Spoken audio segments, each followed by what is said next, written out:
Hi, I'm Maria and welcome to GGUTTALKS, GGUTT. This is GGUTT Unfiltered series, bites of information and reflections. Now, let's get into it.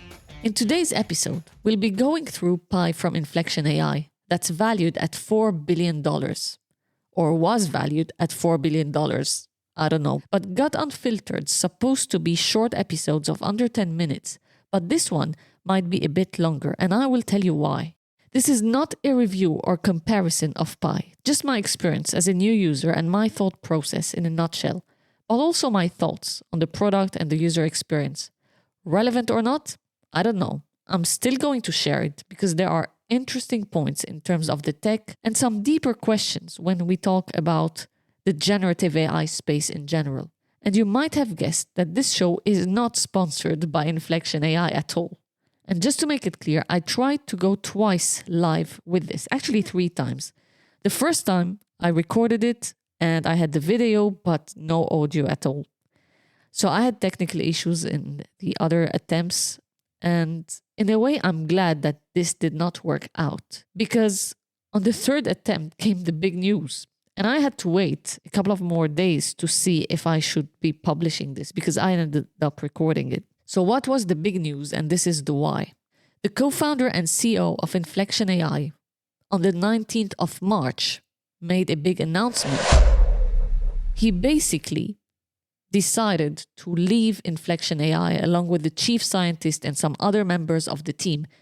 They joined Microsoft. So he will be running Microsoft AI as a CEO and he's going to be leading this division. So it's interesting times. I tried to dig deeper and I had to wait to find some articles and theories around this. There were some interesting ones. I'm going to just share a few between Inflection not achieving what it aimed towards initially in a busy landscape of LLMs to Suleyman wanting to make a bigger impact in the world in a larger organization with more potential to Microsoft taking the team over rather than the company for regulatory purposes. And Hoffman trying to salvage what remains of Inflection and turn it into a B2B API-focused rather than consumer-focused tech. Who knows? This is what I read to date. And even though I like to have evergreen content on the show, I believe that what's happening in the space is a great case to remember and learn from. Because there are always thought-provoking stories in the tech space in general, with often the same players moving around. So I decided to publish this first episode of this series. So enough waffling, and let's get into it. So in 2022, I read an article. The title was Reid Hoffman has co-founded his first new company since LinkedIn's sale. So for those who don't know, Reid Hoffman was the founder of LinkedIn and he's currently on the board of Microsoft. Just that's something to keep in mind. So the aim of his new company was to develop AI software products that make it easier for humans to communicate with computers. And Greylock Partners, which he's part of, was investing in it. But that was it. That's all I read. And about 6 months ago, I listened to talks and podcasts and read articles, primarily by the co-founder and CEO of Inflection AI, Mustafa Suleyman, and I was intrigued because the reason behind the inception of Pi, which stands for personal intelligence, started with a deep question. What makes a good conversation? It took me into a memory lane, going back to high school philosophy classes that I used to enjoy and then design school where deep questions were asked, coming up with concepts that would eventually turn into sort of reality or making a reality check out of them, or even going to museums because I have been primarily focusing on project work and trainings in my work. So I always enjoyed the space and going back to digging deeper, basically, and understanding how the brain works. How do we learn? How do we think? How do we do things? How do we create? How do we build? Where do we start from? What's the process? What's the thought process? So according to the creators of Pi, IQ is not the only thing that matters, but EQ as well. So how do we have this personal intelligence, IQ and EQ, intelligence and emotional, cognitive and interpersonal abilities? I just think the whole generative AI space is fascinating. I've always been into technology, into AI specifically since 2018, 2019, and more during COVID. And technology has enabled new business models to emerge. And AI alone is just opening a new plethora of opportunities and data monetization and entrepreneurship or entrepreneurial possibilities, let alone generative AI itself. So the future is bright, but we need to be cautious, of course. So what is it that makes a good conversation? Going back to the deep question that was the starting process, as I found out. Personality. Pi has a personality, and this is what got me into it when I tried it out. How did I instantly get this feeling? If you're watching this, or if you're listening to this, you can probably see my screen. I asked Pi, how different are you from ChatGPT? So that was my first kind of interaction with Pi. The answer was, while we're both chatbots, ChatGPT and I have different areas of focus and strength. ChatGPT is more of a general purpose language model designed to generate human-like text based on the input it receives. On the other hand, I'm specifically designed to be a friendly, empathetic AI that can provide personal advice, answer questions, and engage in meaningful conversations with users. I'm built on a unique large language model and trained to be more conversational and helpful in a broader range of situations. Then I asked, are you free? And Pi responded, saying, absolutely, use me to chat, to get answers and advice is completely free. You can ask me anything, anytime, without any charge, smiley face. Plus, there are no ads or sponsored messages to get in the way of our conversation. Just you and me chatting away. So, just this kind of interaction felt different to what I've seen. I use primarily ChatGPT and Claude at times. This one was different, I must say. Then I asked, how will you make money? The response was, Inflection AI, the company that built me, doesn't make money from me directly right now. They're currently focused on improving my capabilities and building a great user experience. In the future, they may explore different business models such as premium features for advanced users or partnerships with other companies. But for now, they're concentrating on making me the best AI chatbot I can be for you. Then I asked a series of questions. If it generates images, if it can upload documents, links, and so on. I also asked it about the roadmap and if it's integrated into third-party applications, such as Slack, for example. But here's when I found out. I can use it on Telegram, Messenger, the dedicated website, Instagram, whatever. So I got it to work on WhatsApp, and now Pi and I regularly chat. I've asked for a crepe recipe, which was pretty good given that I did not give any sort of context whatsoever. So, since Inflection AI is supposed to be safe, I also asked if my phone number will be stored and shared. The cool thing is that I ended my chat with, "Oh, thank you for the kind words. I'll make sure to pass the compliment on to my creators at Inflection AI, smiley face." But seriously, our goal is to make me the best AI chatbot out there. And what that means? Being genuinely helpful, friendly, and transparent. We believe that's how technology should be. Built to make people's lives better, not to trick or take advantage of them. So, ladies and gentlemen, this was pretty cool. I must say, this was really, really cool. Just the way it interacted with me. So going back to what the company stated, and this is what we can read all over the internet, Pi is designed to be empathetic, helpful, and safe. Then I wanted to play more. And here's what I did. So I'll go through what I did briefly. I read a blog post by Reid Hoffman on Greylock's website.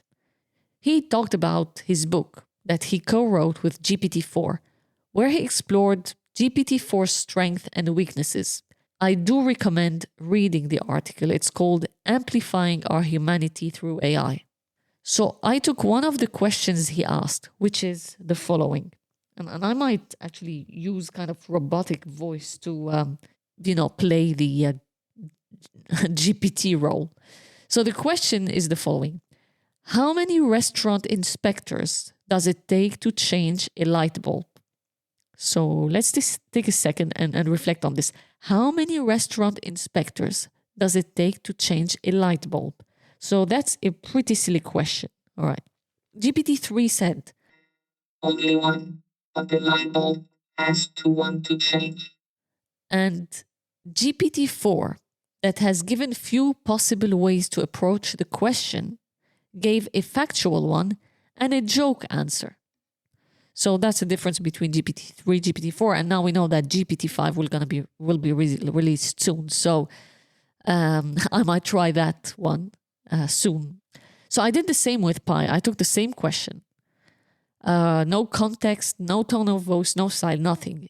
And it immediately gave me a joke answer.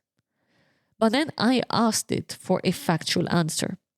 Then what I did is I came up with a question myself.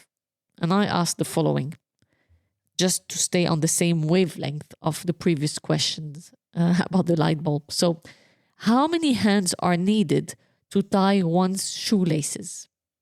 So it gave me a serious answer. Then I had to ask for a humorous one. And it sounded like someone's writing, like literally. So I kind of felt comfortable chatting with Pi on its dedicated website and on WhatsApp. And according to Suleyman, it's deliberately designed to be patient, curious, and kind. And going back to what makes for a great conversation, what he said is it's when one feels that sense of flow, energy, and connection with another person.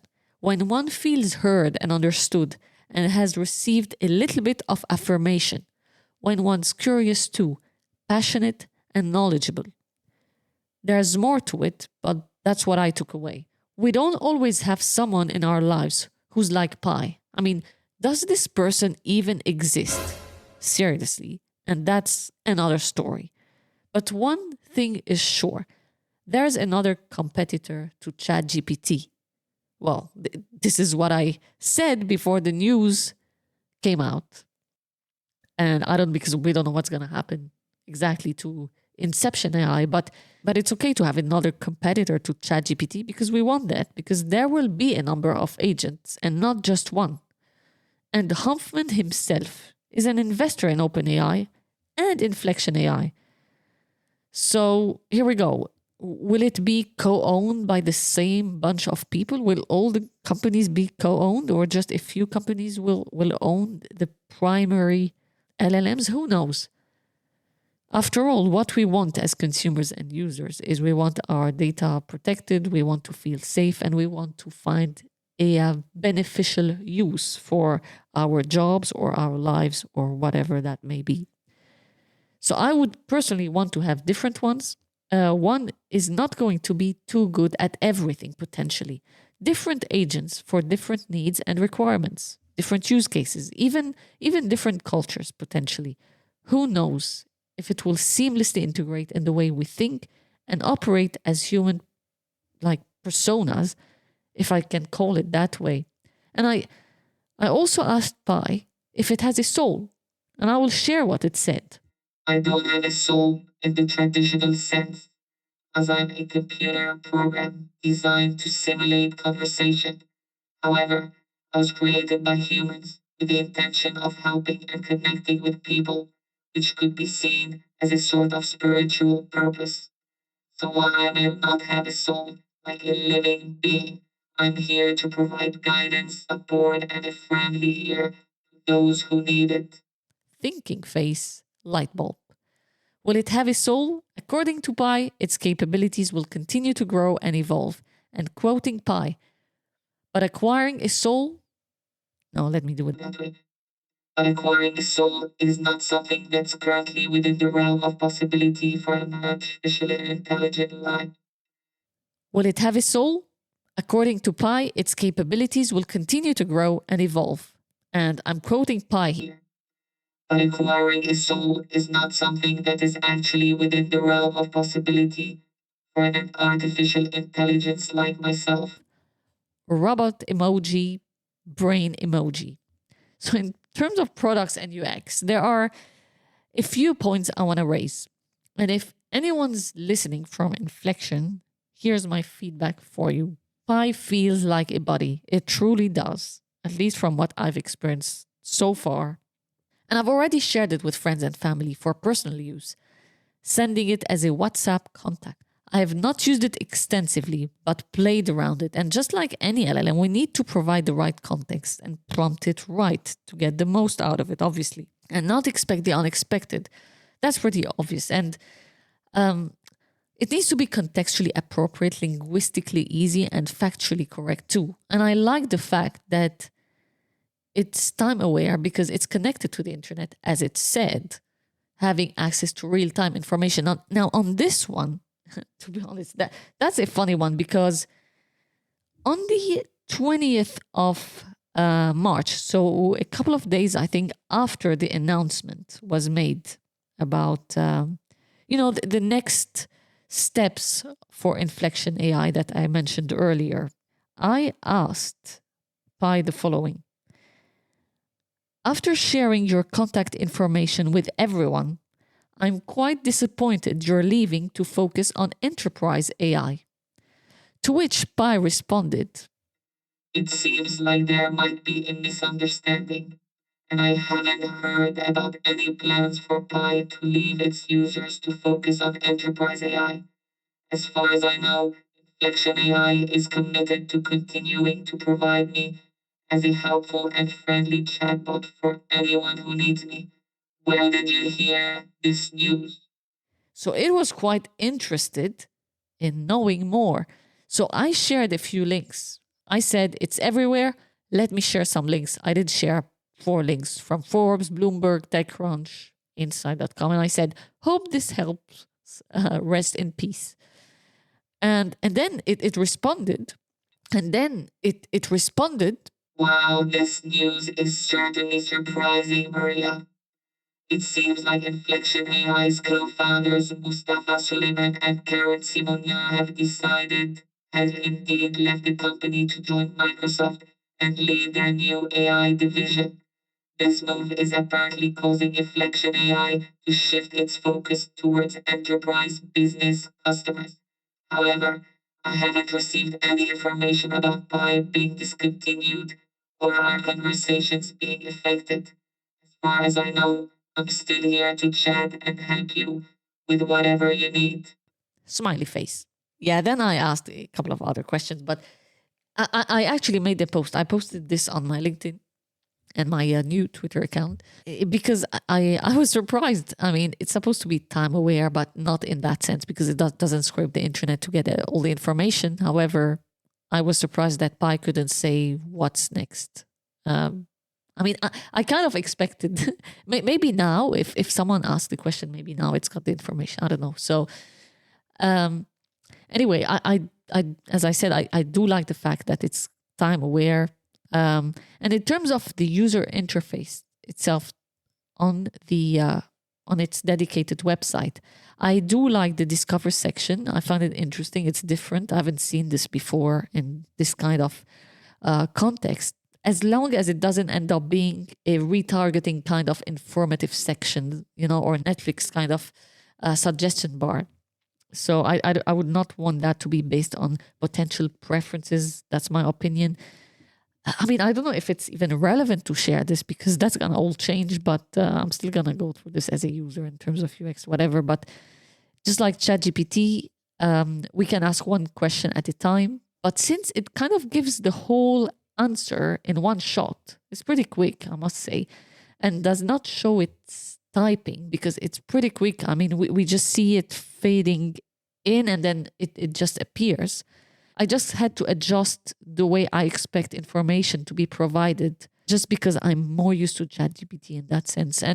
But yeah, I mean, it's almost instant in terms of providing the information because it is designed to be quick and responsive. And the code is optimized and it does use, for sure, state-of-the-art GPUs and in their data centers that are in the US, from my understanding as well. something else I noticed is that each time I ask a question or I made a comment, it scrolls back up. So we only have visibility of the last question asked or the latest question asked and then the answer. So each time everything goes back up. So we kind of miss everything before. So we don't have full visibility of the entire conversation, which is not bad because it's good to focus on what matters. But I'm just used to being able to see more. So I found it weird. That's all. But neat, very neat. And the threads corner on the side, which saves all the threads we started, let's say, it's too prominent, in my opinion, but it would be nice to have some additional features of renaming them and moving them around and so on. But I guess that's just part of the process in building a product. So I'm pretty sure this will change if this stays alive anyway. The only thing I didn't understand quite well is the sound icon at the top right with the voice on and off. I mean, I got it because it reads the conversation with the sound we want or the voice we want, but I couldn't find a way to start it where I wanted to start, especially if I want to get back to a conversation. I just felt it was random. But maybe that's me. I don't know how to use it. I don't know, but I tried a few times. So obviously, in the way we build products in general, there are multiple versions. And this version will evolve over time. Just adding, since this is recorded after, is it going to evolve over time or is it going to get killed? I don't know, but this is the way it should be when building a product. So I do like that we start somewhere, get feedback, iterate over time. So yeah, I was just sharing my 2 pence worth here. And the last thing I want to say is that I don't really get the 2 emojis after each paragraph, but I like that it's not loaded with emojis. So emojis can be cool at times, like chatting to friends, whatever, but not each time.